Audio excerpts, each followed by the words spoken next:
Okay, this is wild. You need to watch Senator Coons shut down Bondi for refusing to answer a basic question about illegal orders, because her response or lack of one tells you everything you need to know about her loyalty. He pressed her on whether she would resign if ordered to violate the law, and instead of a simple yes, we got a masterclass in gaslighting and dangerous evasion. Let's watch the full video, and then I'll give you my take at the end. Senator Coons. Thank you, Mr. Chairman. Welcome, Attorney General Bondi, and to your family and supporters. Thank you for your service, and I look forward to our conversation today. I have a simple three-factor test when considering the executive branch nominees before us. Do you have the qualifications and experience to do the job, policy views to do the job in the best interest of the American people, and the character and integrity to conduct your job, and yours in particular, with the independence that the role requires? You demonstrably have the relevant experience. I understand we will not see eye to eye on some or even many policies, but we had a constructive conversation last week about our shared interest in fighting the opioid epidemic, countering human trafficking, criminal justice reform, and supporting law enforcement.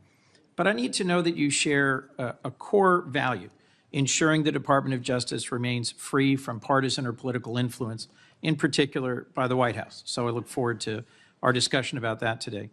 As Attorney General, if confirmed, who would be your client? My oath would be to support and defend the Constitution of the United States of America. The people of America would be my client. And it is also my job to advise the president. My client are the people of America. A simple question of constitutional interpretation. Is President-elect Trump eligible to run for another term as president in 2028? No, Senator, not unless they change the Constitution. Thank you.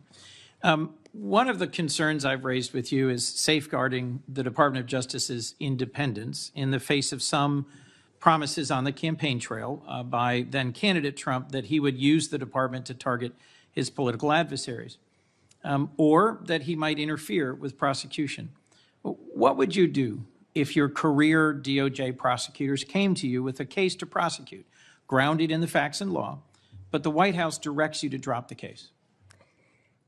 Senator, if I thought that would happen, I would not be sitting here today. That will not happen, will not happen. Every case will be prosecuted based on the facts and the law that is applied in good faith, period. Politics have got to be taken out of the system. I agree with you. This department has been weaponized for years and years and years, and it has to stop. Thank you. Let me, if I might, Madam Attorney General, refer you back to Senator Durbin's opening comments about previous attorneys general, our former colleague, Jeff Sessions, Bill Barr. I don't think it's credible to say that it may never happen that the president-elect would direct an unethical or illegal act. I think both of those attorneys general found themselves crosswise with the then president by doing things he didn't welcome or approve of. Just answer the question for me, if you would. I know you may not expect it. I know you wouldn't have accepted this nomination if you thought it possible. But let's imagine that once again, President-elect Trump issues a directive or order to you or to the FBI director that is outside the boundaries of ethics or law. What will you do?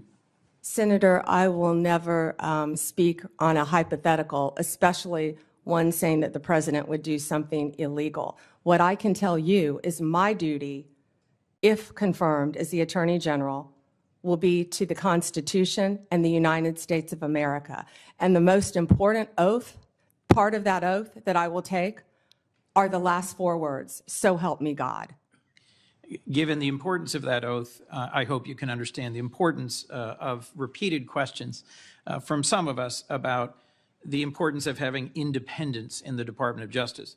It has a long tradition of independent special prosecutors, especially to handle high-profile or often political cases.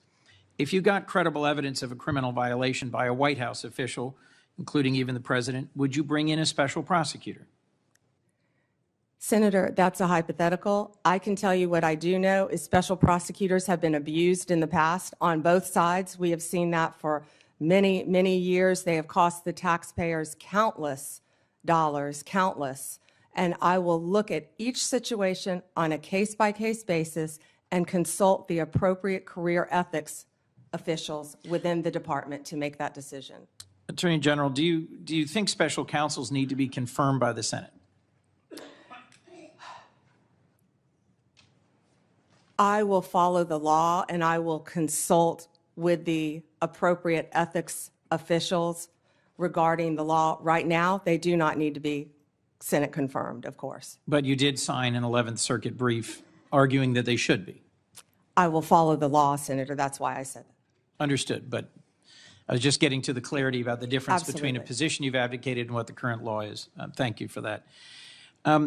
Look, bluntly, to me, refusing to answer a hypothetical when there is clear and concrete previous history raises some concerns for me.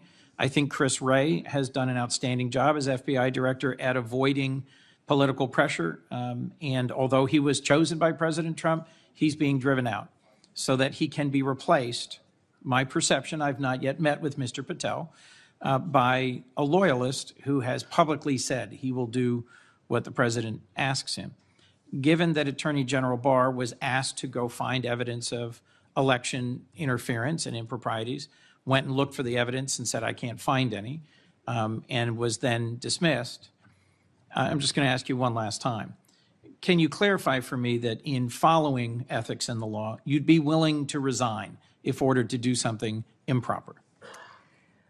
Senator, I wouldn't work at a law firm. I wouldn't be a prosecutor. I wouldn't be attorney general. If anyone asked me to do something improper and I felt I had to carry that out, of course I would not do that.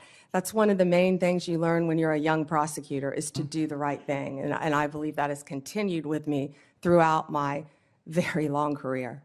As we discussed, protecting American invention and innovation, American intellectual property, is a real concern of mine and of several others on this committee. I look forward to talking with you about that pressing concern. But the most important question I had for you today is whether you will be willing and able to stand up to politicization and interference in the Department of Justice. And I look forward to further clarification from you about the specifics of that. Thank you, Mr. Chairman. Thank you. Thank you. Senator. Senator, I mean, are we living in a different reality here? The absolute audacity to sit in that chair and claim that the president-elect will not do anything illegal is just it's insulting. It's insulting to our intelligence. We have literally watched this man pressure the Department of Justice before. We have seen the tweets. We have seen the public statements where he demands his political enemies be prosecuted. And yet, the strategy here is to just wave a hand and say, oh, that won't happen. It serves as a total denial of recorded history. And let's be real about the hypothetical excuse. It is the oldest trick in the book. You ask a very specific question about a very real danger. Like, what do you do when the White House tells you to drop a case for political reason? And suddenly it's, I can't answer hypotheticals. No, that is a historical fact masquerading as a hypothetical. It is something that has happened, is happening, and will happen again. Refusing to engage with it doesn't make you principled, it makes you complicit. The most terrifying part is the refusal to just say the word resign. It's a one-syllable answer. If you are asked, will you quit if you are ordered to commit a crime? The only acceptable answer for the nation's top law enforcement officer is yes, immediately, without hesitation. But we didn't get that. We got this word salad about consulting career ethics officials. Since when do you need an ethics official to tell you not to break the law? It's this good faith loophole that should scare everyone. The phrasing based on the facts and the law that is applied in good faith is doing so much heavy lifting. Who defines good faith? Because in this world, good faith just seems to mean whatever the president wants today. It's a blank check. It's creating a permission structure where you can justify literally anything by claiming you're just applying the law differently. And honestly, bringing up the weaponization of the DOJ in this context is just pure projection. We are sitting here worried about a president who has explicitly promised retribution, and the response is to complain that he is the victim. It's a total inversion of reality. It's setting the stage to purge the department of anyone who actually cares about the rule of law, all under the guise of fixing a weaponized system. It is cynical and it is dangerous. The reliance on the oath, so help me God, as a shield against specific questions is also just weak. You can take an oath, sure. Everyone takes the oath. Jeff Sessions took the oath. Bill Barr took the oath. It didn't stop the pressure campaigns then, and it won't stop them now. Hiding behind the ceremonial words while refusing to commit to the actual actions required to uphold them is just hollow performative nonsense. We are looking at a future where the Department of Justice is just going to be the president's personal law firm. That is the signal being sent here. By refusing to admit that the president might do something wrong, you are preemptively validating everything he does. You are saying, if he does it, it must be legal. That replaces the rule of law with the rule of a king. And notice the pivot to attacking special counsels? That was subtle but critical. Calling them a waste of money, saying they've been abused, that is a dog whistle. That is a clear signal that the mechanisms we have to hold power accountable are on the chopping block. It's framing accountability as fiscal irresponsibility. Oh, we can't investigate corruption, it costs too much. Give me a break. We need to ignore the qualifications and the experience to see the only thing that matters, whether there is a spine anywhere in that room. And based on this refusal to answer the most basic, fundamental question of legal ethics, the answer is a resounding no. We are being asked to trust someone who won't even admit the sky is blue if the president says it's green. This kind of gaslighting is designed to make you give up and tune out, but we cannot let that happen. If you want to keep tracking these hearings and calling out the evasion, make sure you like this video and subscribe to the channel, because we are not going to let them rewrite reality. Thanks for watching, and I'll catch you in the next one.